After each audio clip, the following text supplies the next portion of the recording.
this is Lisa from Mobile Tech Review, and this is a smackdown between David versus Goliath. No, just kidding, but honestly, for big screen Android phones, it's amazing how small the Moto X is compared to the LG G2. Both of these are new kids on the blocks. They're flagships for the respective manufacturers, so I know some of you are still thinking about the HTC One or the Samsung Galaxy S4, but a lot of you have already watched reviews of those and smackdowns, and you got those down. Or maybe you've owned them and you're already bored of them. So we're going to look at the two new kids on the block now. Time for another smackdown, folks. This time we have the Moto X that's going to have you craving dessert treats here with a really pretty stock desktop pattern. And here we have the LG G2 that's going to make you want to go on vacation and visit someplace near the ocean. Both of these really have lovely displays, but they're wildly different. 5.2 inches on the LG Full HD IPS display. Really one of the best displays on the market right now on a smartphone. And our little Moto X here, 720p display, 1280 by 720 pixels AMOLED display. That means you get kind of a little bit better than life colors. Those you can see here, relatively speaking, in terms of color saturation, it's pretty darn well controlled here. It's not wildly cartoony, overly done like some of the early Droid phones with AMOLED displays or some Samsung phones. And you can see how white the whites are here. Now, both of these have very high pixel densities. Obviously, you're going to get a whole lot more pixels here, over 400 versus almost 300. In either case, for those of us with average eyes looking at this from 7 to 10 inches away, you're probably going to have a hard time seeing the difference. Text looks good on both of them, but we'll compare a book right now to see. So here we are in an ebook, and you can see, looking dead on as we are right now, a brighter, purer looking white than on our AMOLED display. Obviously the text is going to be a little bit teenier, but we can up the font size or zoom it. Really, really nice and sharp. But then again, you know what? This is not too much of a slouch either. It's also very good looking. The interesting thing is IPS displays have wide viewing angles, but some AMOLED displays too can have good viewing angles. And we're going to shift these guys sideways next so you can see what happens off angle.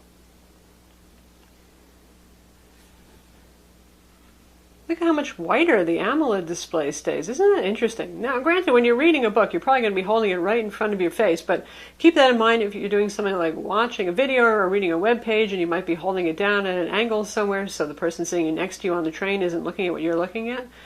It's unexpected how good, actually, the Motorola does there for off-angle viewing and maintaining the color and the clarity.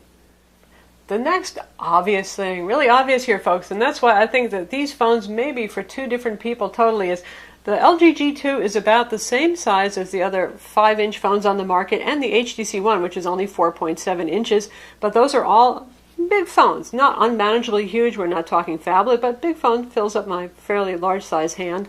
And the Moto X is 4.7 inches, the same size as the HTC One display, but look at the difference in footprint there. It's a lot smaller, it's a lot more pocketable.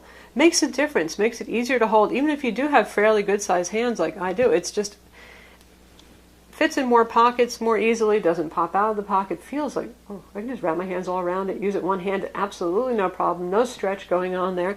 And when we look at the back, now this is the stock woven black finish Kevlar composite here. You can also get it in white woven, and depending on your carrier, if it's AT&T for example, you can use Moto Maker to choose from 18 different color combinations for the phone as well.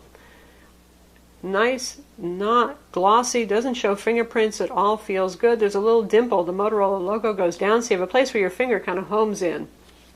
Compare that to the LG G2, which is available in your choice of gets gunky fast black or gets gunky fast white. Very shiny, your usual kind of glossy phone. Not nearly as pretty looking.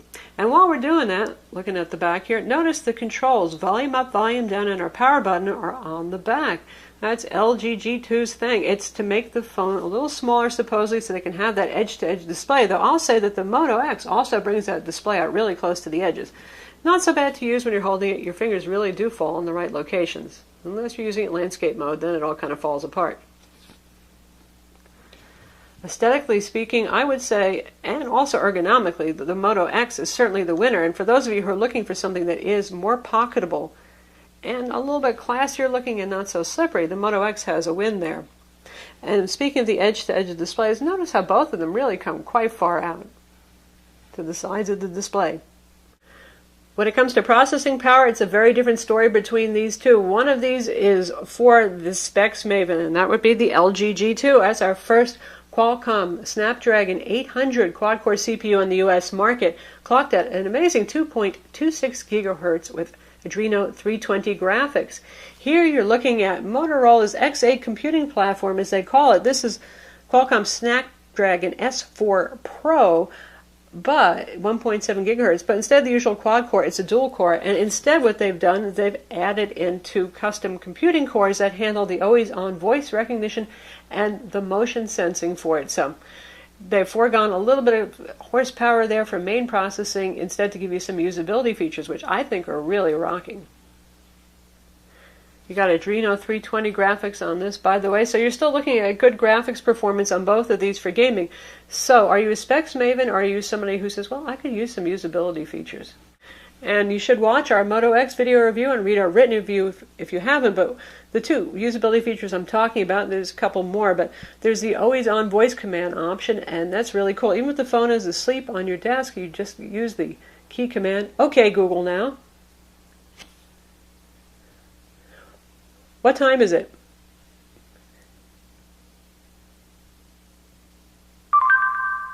The time is 3:35 p.m.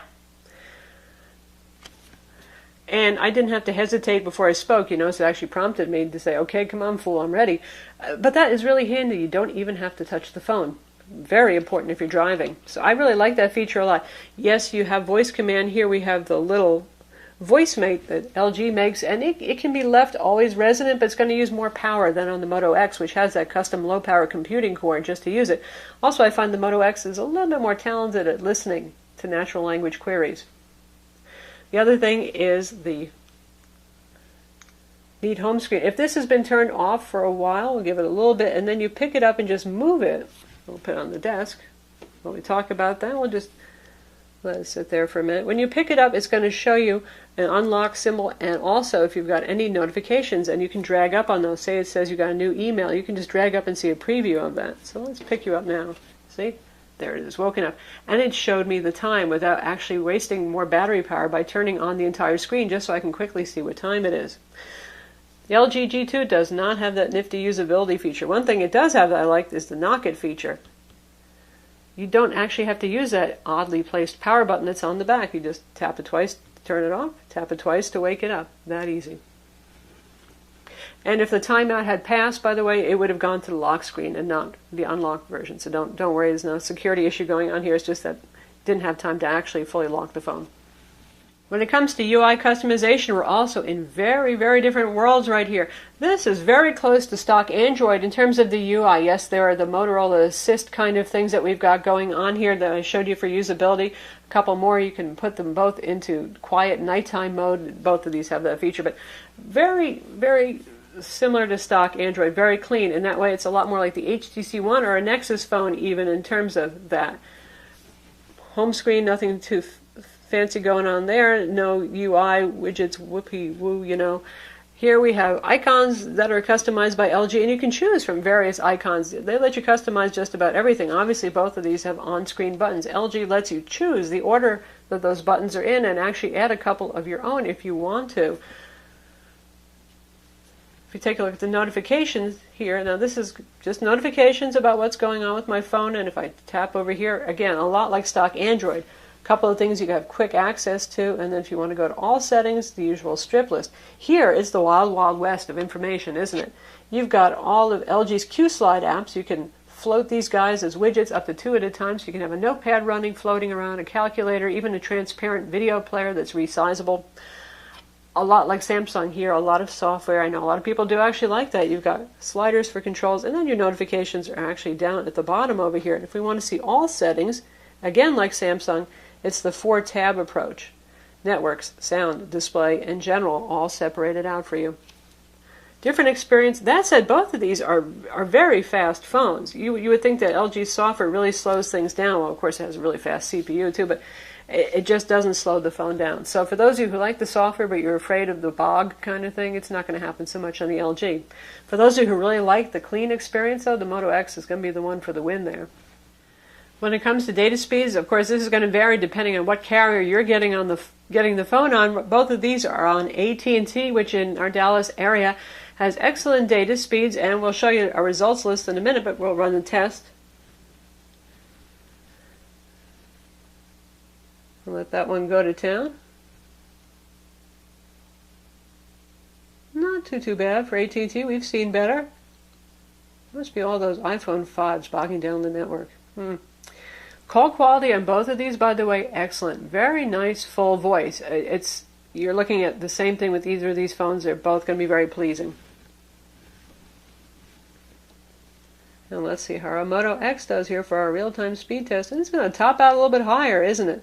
Now, honestly, the variance from testing 1 minute to the other, well, there can be some variety. Well, let's look at our overall results. And then the Moto X tends to top out a little bit higher. You can see some insane speeds, like 30 megabit per second there.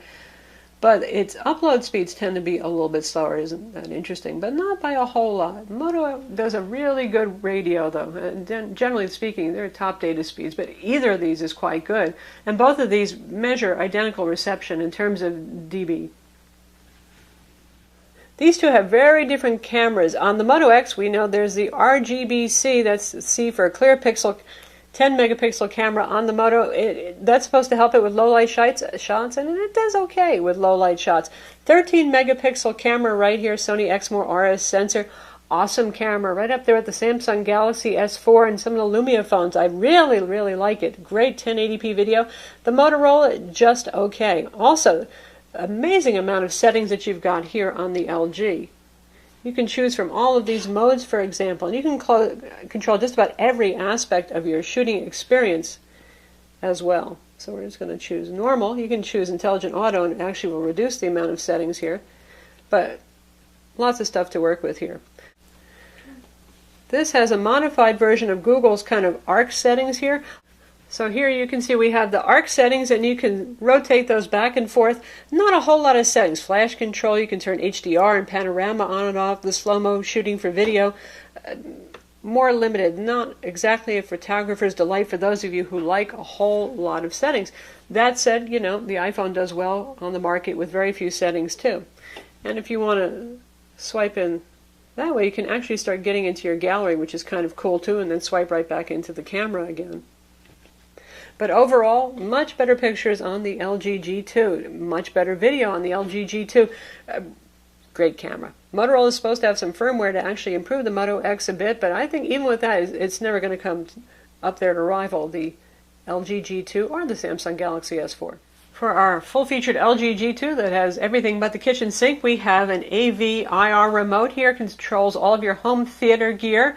Pretty easy to use. You can set up to 5 rooms if you want. You can control DVD players, your AV receiver, your TV, your air conditioner even. That's a popular one lately with Samsung and LG both. Not going to be on our Moto X over here. Both of these have office suites. You get Polaris Office on the LG G2. You get Quick Office on the Moto X. They're both very capable. Pretty much a draw there. Both these phones have the same kind of wireless thing going on. Of course, we have LTE 4G here, Wi-Fi 802.11ac. That's the new standard for Wi-Fi. Bluetooth 4.0, NFC, your usual GPS as well. Both of these have batteries that are sealed inside. There is no way to take this back off easily here on our Motorola. The same thing is true of the LG. 2300 milliamp battery. There's just not enough room to put anything bigger in there. But Motorola, with their custom computing cores, really paid attention to battery life, and that's something we want to see from all manufacturers. And in fact, this phone has very good battery life. I easily make it through the day. Now, if you install a ton of widgets and applications that run in the background, I'm sure you can find a way to run this down, but with judicious use and installation of software, it's better than average, certainly. It's beating my HTC One and my Galaxy S4. LG has done some optimizations for battery life too, and they've also added a little graphics RAM there to try to speed things up while using less power. We're not hitting on main memory quite in the same way as we normally do. Battery also sealed inside, 3000 milliamps. And, you know, it's got the fastest CPU in the business right here and a bigger display. It needs it, but that said, this also has excellent battery life. Even with all this software running on this that it just ships with, easily making it through an entire day. And I mean, going to bed at night, not charging it in the morning, it still has juice with moderate use. So that's the Moto X versus the LG G2. As I've said in a couple of other Smackdowns lately, really there are some excellent Android smartphones out there, and either way you're going to get a really nice phone. But I think you can tell what's important here for the two of these. With Motorola, it's going to be the smaller size, how comfortable it is in hand, the customized backs that you can get, and the nice Kevlar kind of surface here, even if you go with the woven standard finish. Here you're getting the big battery, you're getting the big camera, and a whole lot of software on board, whereas here you're getting really clean looking Android. Which one's for you? Hopefully you have an idea now. I'm Lisa from Mobile Tech Review. Be sure to watch our video review of each of these devices, read our written reviews, and subscribe to our YouTube channel.